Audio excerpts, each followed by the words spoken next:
This is News 8 Now, this morning.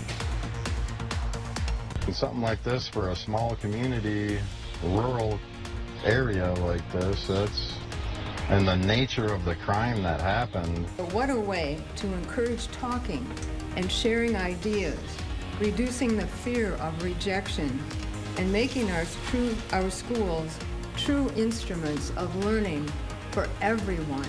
It can be uneasy sending a special needs child to school, but when I know that he's in her hands, I can rest easy knowing that she's taking care of him and he's learning and succeeding in her classroom.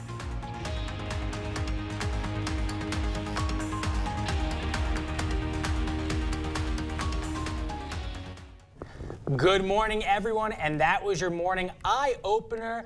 I'm Jeremy Wall, in for Sophia Pullman. And I'm Derek Sibley. Nice to see you all this morning. Indeed, indeed. And welcome, Jeremy. Thank you, thank you, thank you. It is the middle of June. I've lost track of time. How about you? Yeah, it just flies on by. You know what I mean? And we're almost, can you believe we're almost toward the end of the month, and then we're going to be in 4th of July holiday. Any plans, potentially, Jeremy?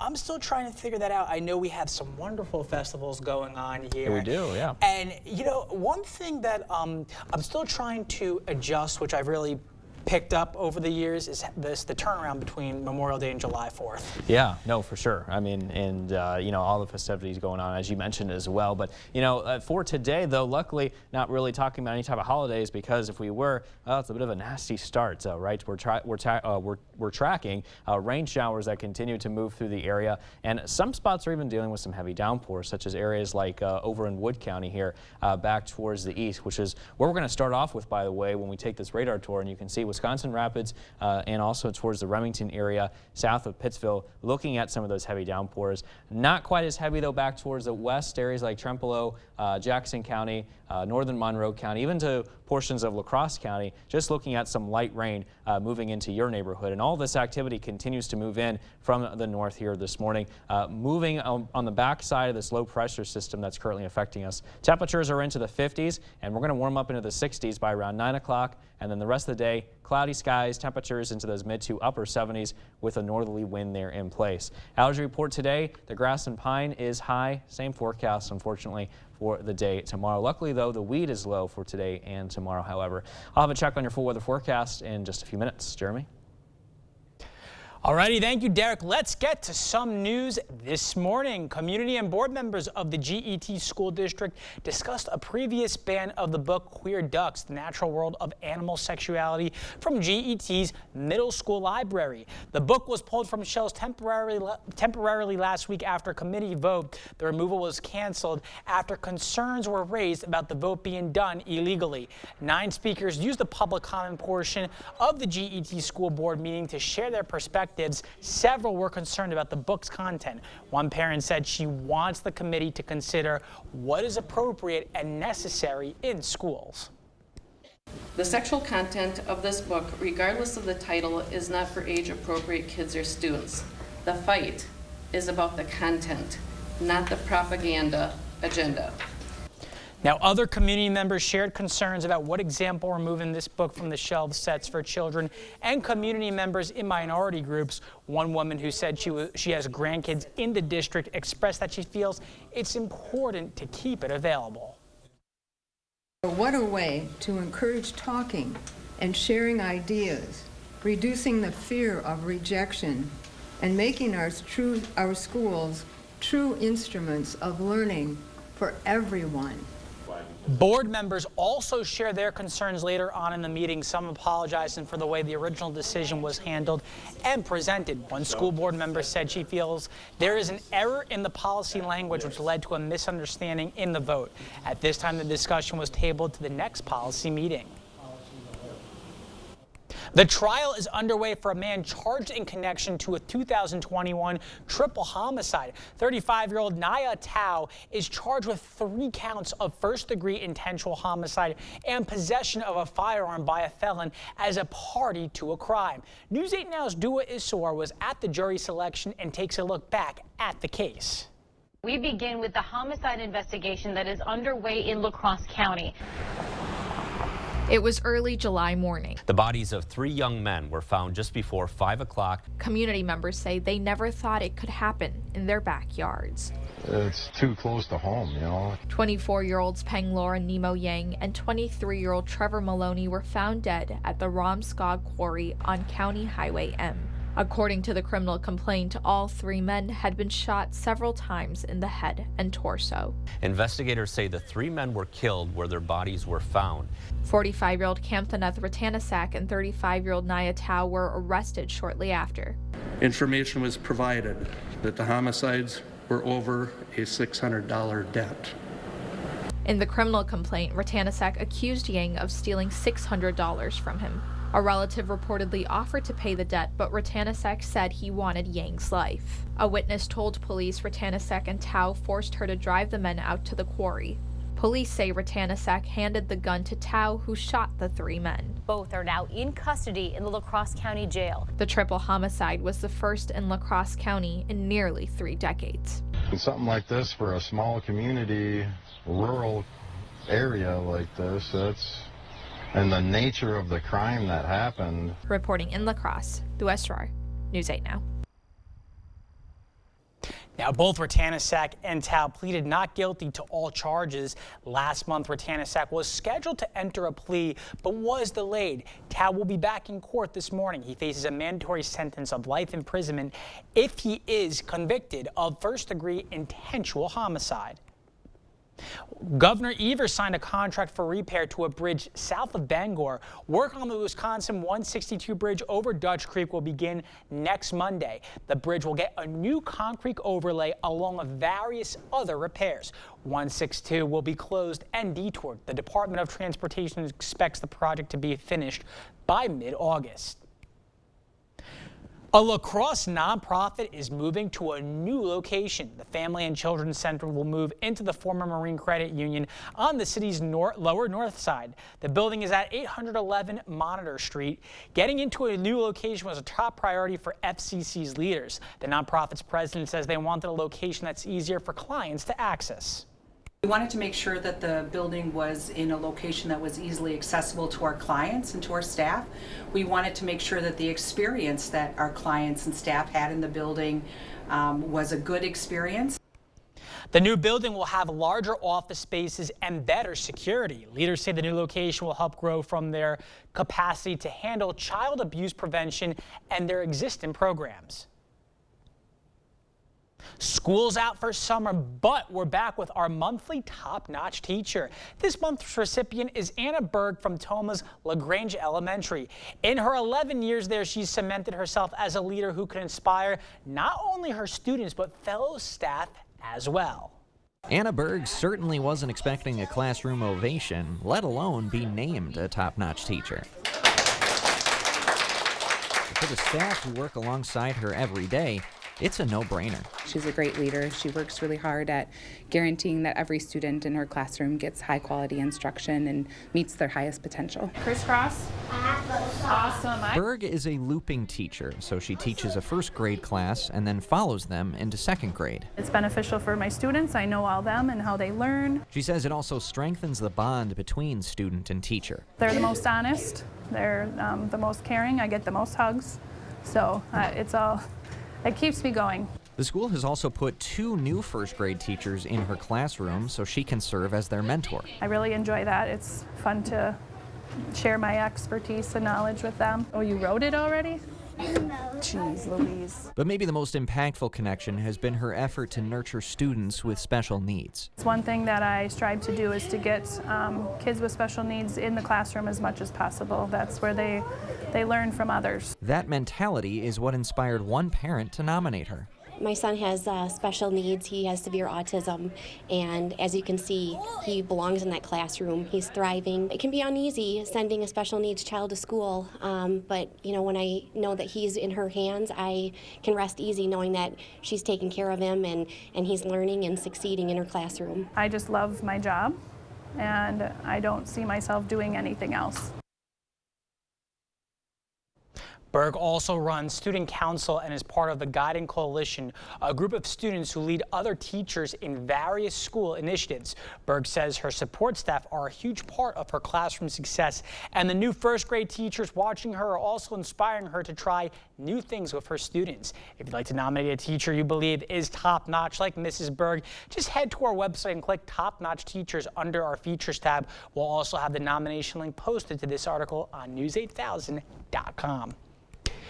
Everyone has the chance to meet some of Wisconsin's state troopers at an upcoming open house tomorrow. Troopers, inspectors, and dispatchers will be at the State Patrol post in Sparta off I-90. Visitors can get an up-close look at equipment and patrol vehicles. There's also a chance to talk to troopers about job opportunities with the State Patrol. The open house runs from 3 to 7. Still ahead on your morning news, JPMorgan Chase has settled with the victims of the deceased Jeffrey Epstein in a multi-million-dollar settlement. And a luxury retirement community is trying out robotic servers to make things a little easier on their employees. That and more coming up this morning. For now, we're sending you to break with something to put the good in your morning. A mama mallard has decided to make her nest in the plant department of a grocery store. This mother duck is waiting for her eggs to hatch in a nest made out of 67 plant tags. In the middle of some bee bomb, a curious 7-year-old originally found the duck and pointed it out to an employee. This duck has been hit by kids and adults. Don't go anywhere. Your consumer news at News 8 Now this morning is after the break.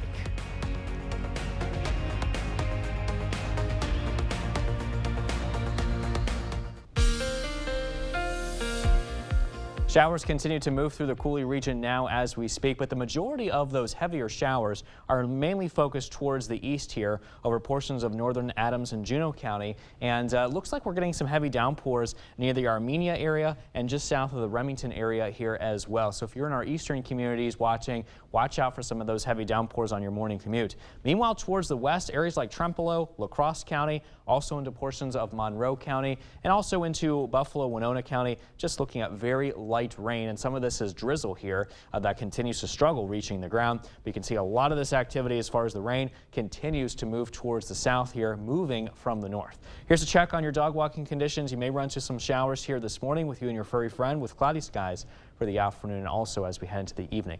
Your zone forecast for today: La Crosse County showing high temperatures rising into the mid to upper 70s, be about 78 today in West Salem and 79 in Holmen. Meanwhile, further south, New Albin, you'll be at 81. Westby at 75, Soldiers Grove 77, highs in Arcadia today at 80 degrees, Melrose at 77 degrees, 71 and a little cooler towards the east in Warrens, highs reaching 81 if you're in Eau Claire. So your backyard forecast today, again, mostly cloudy, slight chance of a shower possible, otherwise highs today 76 degrees. I'll be back with a check on your full weather forecast in a few minutes.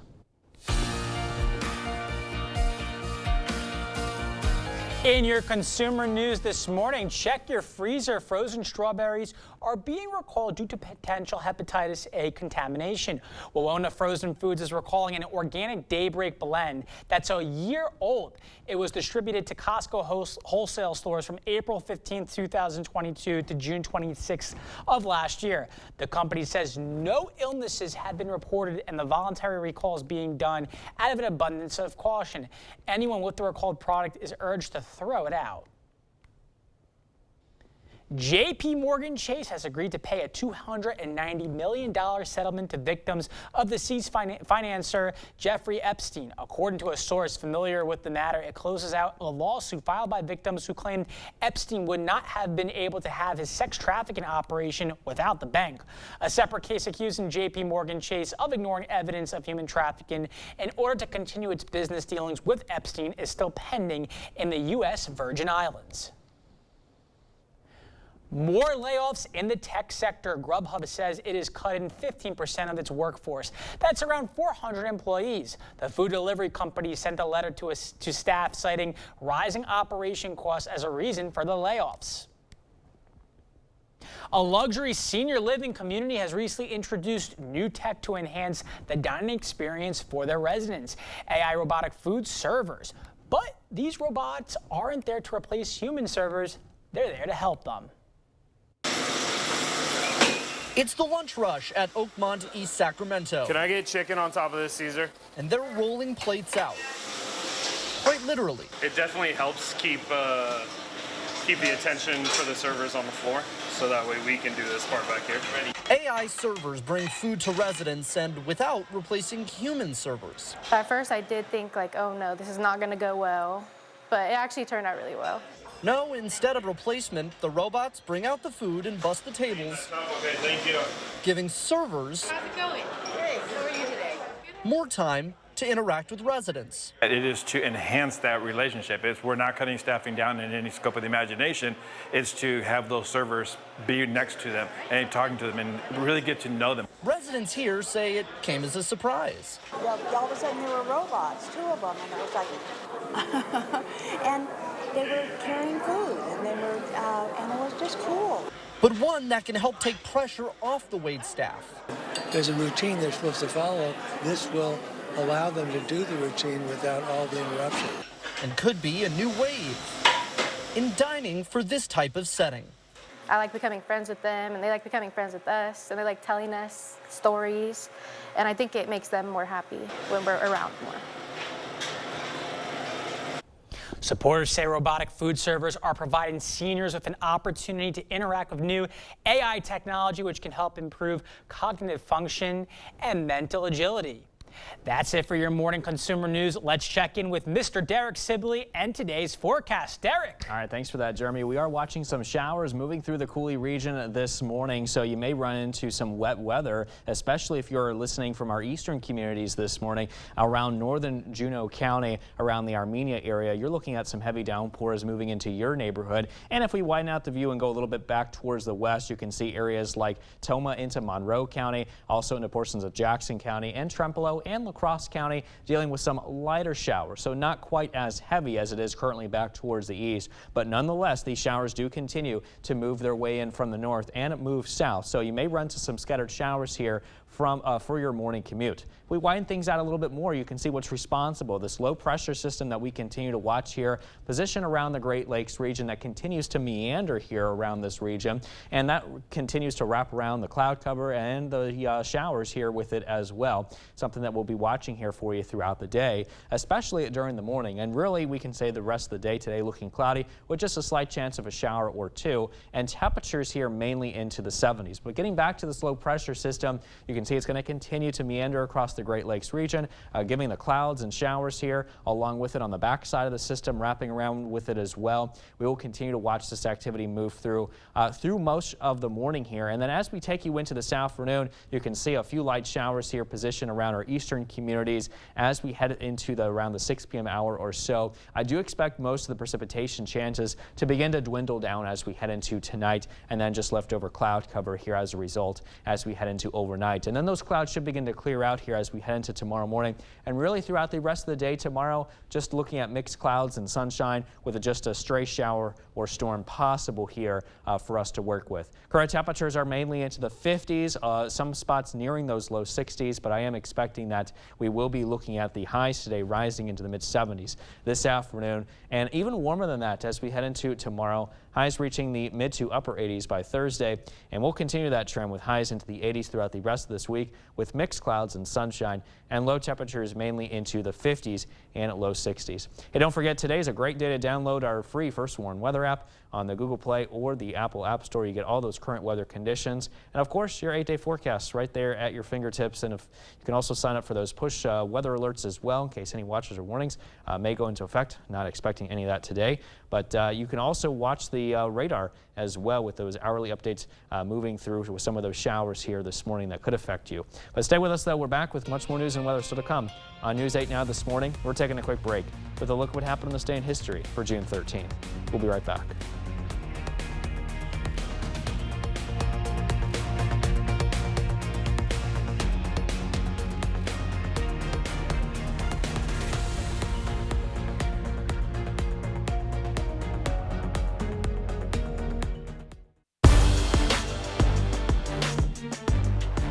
Welcome to the Morning Blitz. Today, a couple of our area baseball teams will take the field in the state baseball tournament. But yesterday, we had a La Crosse high school basketball player making some noise.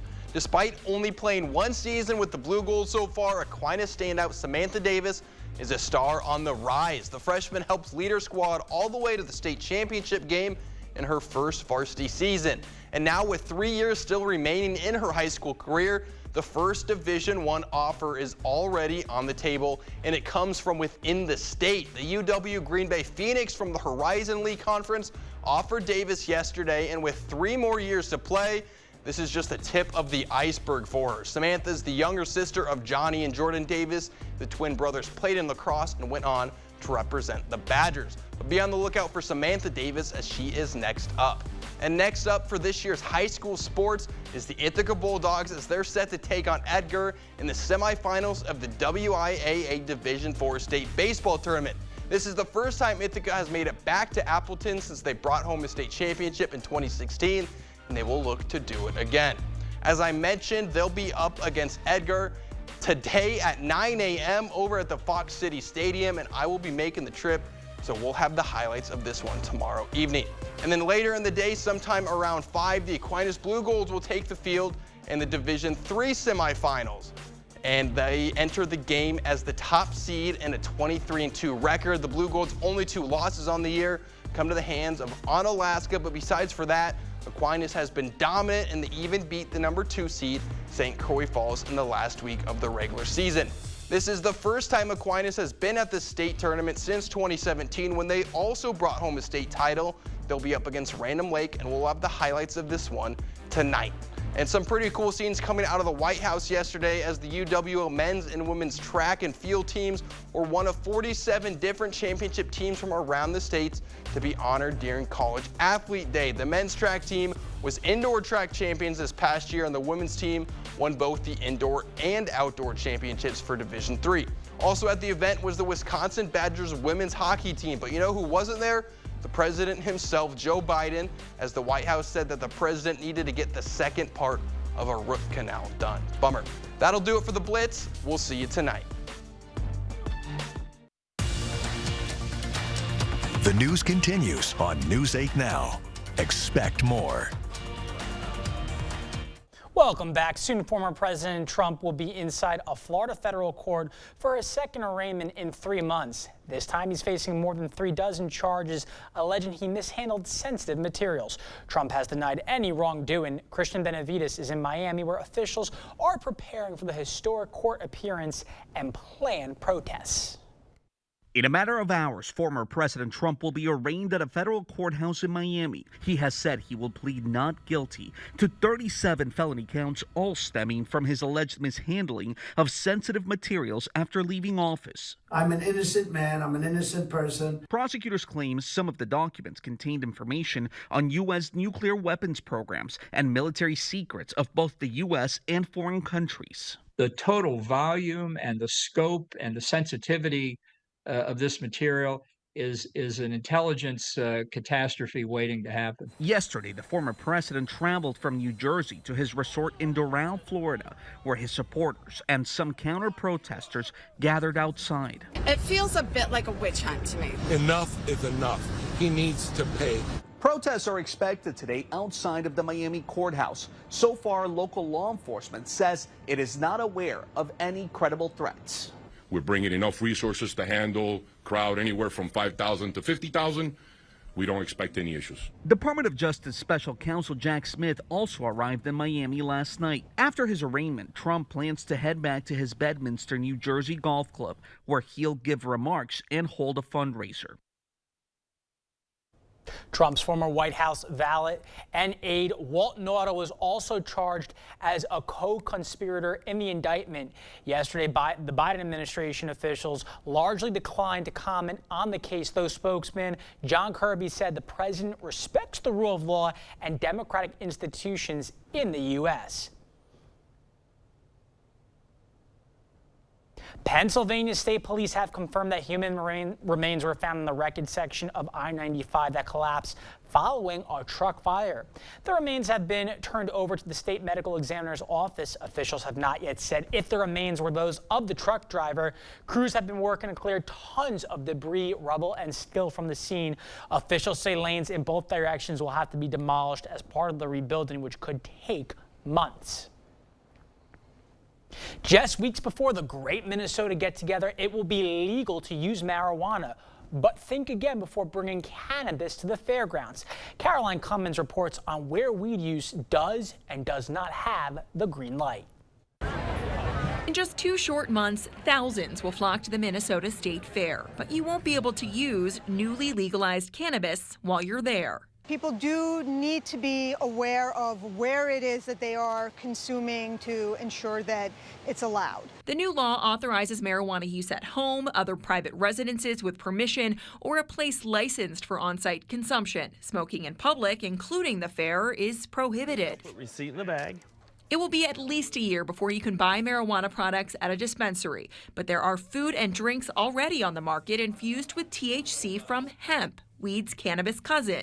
Still, the Minnesota State Fair told WCCO in a statement vendors can't sell them this year. The legalization has been many years in the making. Layli Fadahi, who pushed for the law and now runs a cannabis consulting firm, says the State Fair can restrict those sales. It is within the rights of local businesses to make their own determinations as to whether they're going to allow cannabis consumption on site. There is a future for cannabis events. A new business license allows for temporary sales and consumption.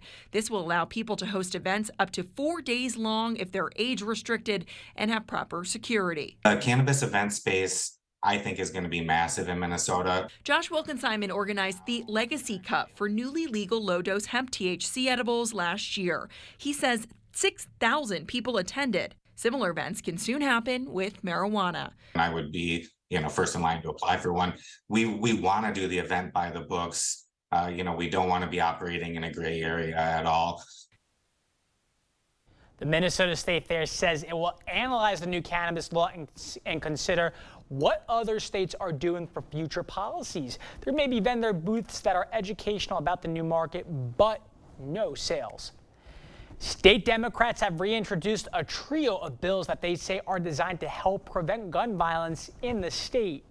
The first and second bills propose background checks on all new gun purchases in the state and allow for tax exemptions on gun safety equipment. The third bill proposes new red flag laws in the state. The bill will also allow for a judge to require someone to temporarily surrender guns in their possession if the person is substantially likely to harm themselves or someone else. Proven policies that make our children and our patients safer include safe gun storage in homes with children, universal background checks for gun purchases, and extreme risk detection orders. They are all essential components of a public health approach. The bills are expected to get criticism from Republican lawmakers who have stalled similar legislation in the past. GOP lawmakers and alcohol industry leaders have reportedly been working on a bill over the last 5 years to change Wisconsin's alcohol laws. That bill is expected to pass in the next 2 weeks. The measure would create a new division in the State Department of Revenue to regulate the industry.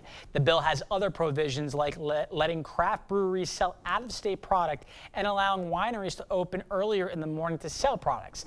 Assembly Speaker Robin Vos says the bill has widespread support and is optimistic that the governor will sign the bill into law. The shared revenue plan being debated in Madison includes $1 billion for Wisconsin's public schools, along with a substantial increase for private schools. The measure raises funding for K-8 private choice schools by $1,100 per student and raises high school funding by roughly $3,000. The money goes directly to private schools as payments for each enrolled student. Governor Evers is expected to sign the shared revenue bill into law. A Madison woman has started a new journey this past weekend. April Scheel has cerebral palsy and started hiking during the pandemic. She hiked many miles before, but now has set a new goal of hiking the 1,200-mile Ice Age Trail. For me, it's, when I struggle, I'm just putting one foot in front of the other. I'm just walking. And maybe you can't walk. Maybe you ride. Maybe you crawl. However it is in your own power, you can make big things happen if you just have to have the determination.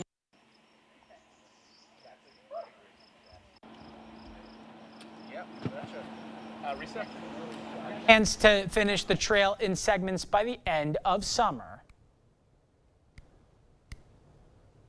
Alrighty, now let's send it over to Derek to tell us what to expect for our morning commute. Derek. All right, thanks for that, Jeremy. We are looking at some scattered showers here moving through the Cooley region this morning. A lot of these showers are relatively light, but there are some heavier downpours, though, positioned back towards the east over portions of Clark County, also into Wood County once again here for you, and also into portions of northern Juneau County as well. So here's a look at those current conditions now. 56 degrees with some showers, north winds at 3, the river stage is at 5.25 feet and currently dropping. Meanwhile, to the north in Eau Claire, cloudy skies for you. 56 degrees is your temperature with west winds at around 6 miles an hour. The forecast overall today, mostly cloudy skies, a shower or two is possible. Highs around 76. For tonight, 58 degrees, pretty seasonable out there. Partly cloudy skies, winds pretty light to the west at 5 to 10 miles an hour. The mowing conditions here today look pretty good, especially after the morning is over. When some of those showers clear out of here, the rest of the day is looking cloudy with those temperatures mainly into the 70s across the area. Stay tuned. I'll have a check on your full weather forecast in just a bit.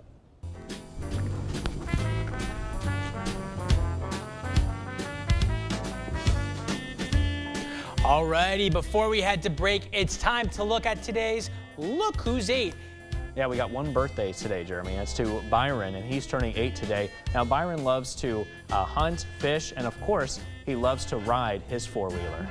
If you know a special someone turning 8 months, 8 years, 18, 80, or 88 years old soon, we love to feature them. That's right. Just upload their photos to our website, news8000.com, and look for the Submit Pictures button underneath the Home tab on our website. We'll be right back after the break. Well, it sure is a bit of a wet start here for some of us this morning, so just brace yourself here, getting ready for that morning commute. As we take a look at the radar tour, you can see that we are watching a little bit of some heavy showers across our eastern communities, right near the Necedah area and just north of New Lisbon. And if we go widen out the view here just a little further, you can still see some showers here affecting areas like Jackson County and also down into Monroe County as well. Clark County looking at some heavy downpours in some spots near the Fremont area, and also into Wood County looking at some of those scattered showers that continue to move towards the south. And these are all wrapping around this low pressure system that really just continues to meander across nearly the Great Lakes region here. And this system is wrapping around precipitation and cloud cover along with it here for us this morning. And it does look like, at least the indications are, that the cloud cover is going to be sticking around with us throughout the day today. So after we get through some of those light rain showers this morning, it's going to be a relatively overcast day today with those temperatures well into the 70s here this afternoon. So let's take a look at Sky Tracker and you'll see what I'm talking about. That low is going to continue to just meander just off to the east around the Great Lakes region. Most of the showers by later this morning will be mainly focused across our central and eastern Wisconsin friends there. It looks like a lot of this will continue to move towards the south and away from the state as we head into the later afternoon hours. But look at the clouds still hanging on tight here for us throughout the day today, limiting the amount of sunshine that we'll probably see here today. And then by tonight, just a few leftover clouds, maybe a slight chance of a shower, and that's about it. As we head into tomorrow morning, we start off mostly clear here with the skies. We could see a few clouds here develop and maybe a few isolated showers and rumbles of thunder along with that here as well by tomorrow afternoon and also into early tomorrow evening. But for the most part, our rain chances are looking fairly minimal here throughout the rest of the week. We'll get to your 8th day in a second. Current temperatures as you head out the door this morning are mainly into the 50s. Another relatively cool afternoon today as high temperatures will mainly be into the 70s, especially further east, a lot cooler there. Highs around 76 today in La Crosse and a high of about 80 in Eau Claire today. And the further west you are, the warmer it will be here for you this afternoon. Now, I do expect all of us to be into the 80s as we head into the day tomorrow. And really throughout the rest of this week, our highs will mainly be into the 80s. Low temperatures into those 50s and low 60s. And again, just mainly dry across the Cooley region throughout the rest of this week.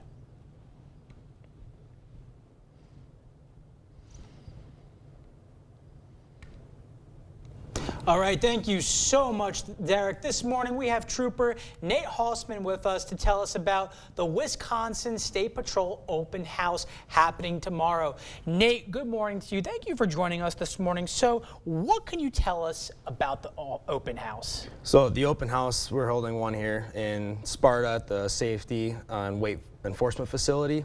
It runs from 3 p.m. to 7 p.m. You can go in, whether you're someone who wants to be an applicant or someone who wants to just know more about what the State Patrol does in general.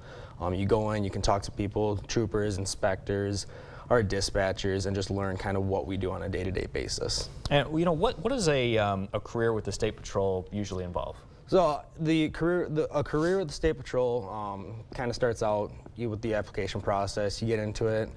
You do the physical testing, all the written tests, psychological, medical exams. Then you go into your academy process. So for us, it's a 6-month academy, which is training with classroom work, practical work, and then testing out with the Department of Justice, making sure that you can do the job correctly and safely. And then you get out on the road. You do a 12-week process, a field training process that ensures that you understand what you're doing and you're able to practice that with someone who's experienced.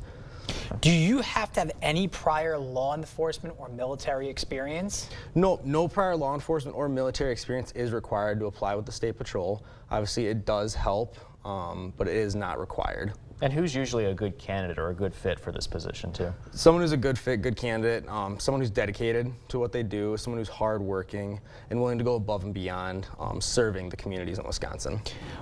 Where can someone go to apply? Will you be accepting the applications at the open house? And when is the application deadline?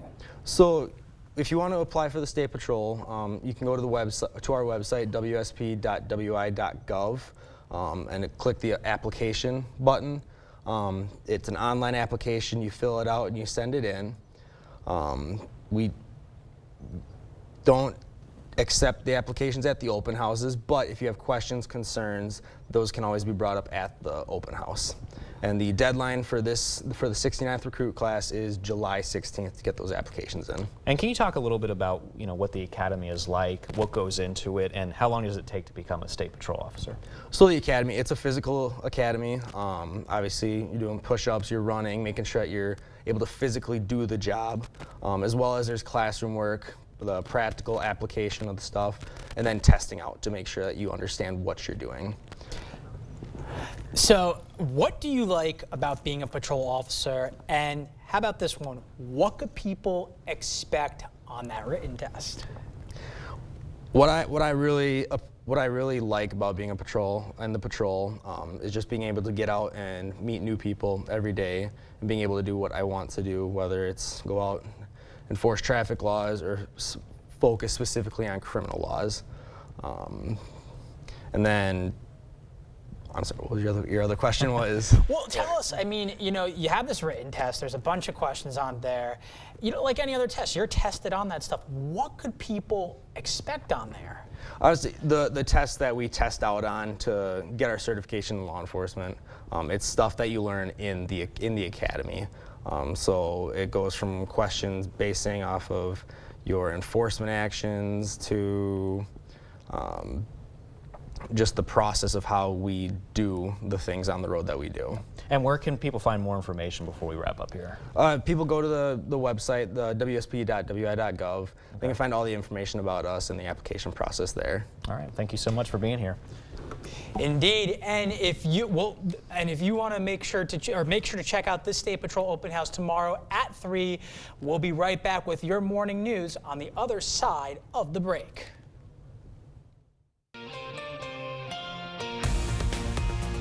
All right, it's now time for your morning news now. Community and board members of the GET School District discussed a previous ban of the book Queer Ducks, The Natural World of Animal Sexuality from GET's middle school library. The book was pulled from shelves temporarily last week after a committee vote. The removal was canceled after concerns were raised about the vote being done illegally. 9 speakers used the public comment portion of the GET school board meeting to share their perspectives. Several were concerned about the book's content. One parent said she wants the committee to consider what is appropriate and necessary in schools. The sexual content of this book, regardless of the title, is not for age-appropriate kids or students. The fight is about the content, not the propaganda agenda. Other community members shared concerns about what example removing this book from the shelves sets for children and community members in minority groups. One woman who said she has grandkids in the district expressed that she feels it's important to keep it available. What a way to encourage talking and sharing ideas, reducing the fear of rejection, and making our schools true instruments of learning for everyone. Board members also share their concerns later on in the meeting, some apologizing for the way the original decision was handled and presented. One school board member said she feels there is an error in the policy language, which led to a misunderstanding in the vote. At this time, the discussion was tabled to the next policy meeting. Governor Evers signed a contract for repair to a bridge south of Bangor. Work on the Wisconsin 162 bridge over Dutch Creek will begin next Monday. The bridge will get a new concrete overlay along with various other repairs. 162 will be closed and detoured. The Department of Transportation expects the project to be finished by mid-August. A lacrosse nonprofit is moving to a new location. The Family and Children's Center will move into the former Marine Credit Union on the city's lower north side. The building is at 811 Monitor Street. Getting into a new location was a top priority for FCC's leaders. The nonprofit's president says they wanted a location that's easier for clients to access. We wanted to make sure that the building was in a location that was easily accessible to our clients and to our staff. We wanted to make sure that the experience that our clients and staff had in the building was a good experience. The new building will have larger office spaces and better security. Leaders say the new location will help grow their capacity to handle child abuse prevention and their existing programs. And as you head out the door this morning, some of us are still dealing with some showers across the area, especially towards the east. We do have some of those rain chances that will linger here through at least the morning. And then the rest of the day today is looking mainly cloudy with those temperatures well into the 70s, making it yet another cool one here today. But high temperatures will resume the 80s here as we head into tomorrow. And then as we head throughout the rest of this week, those highs mainly into the 80s under a mix of clouds and sunshine, low temperatures in the 50s and low 60s. Alrighty, well, it's going to be, a nice week, a little bit cloudy today. I was outside yesterday and it felt more like a spring day than summer. And I'm like, where are these warm temperatures? But the good news is it'll be back soon, tomorrow. It will be back. It's going to be hot, hot, hot. Yep. That's the good part. Great day to hit will be a good week to hit the pool, hit the beach. Absolutely. Yeah. Do some tubing, kayaking, canoeing. Wow, that sounds fun. You sound like an adventurous type of person out there, yeah? I'm all about the outdoors. Thank you for watching News 8 Now. Don't forget to keep up with the news of the day on news8000.com, and we'll have the latest updates to today's stories on News 8 Now at noon. Have a great day.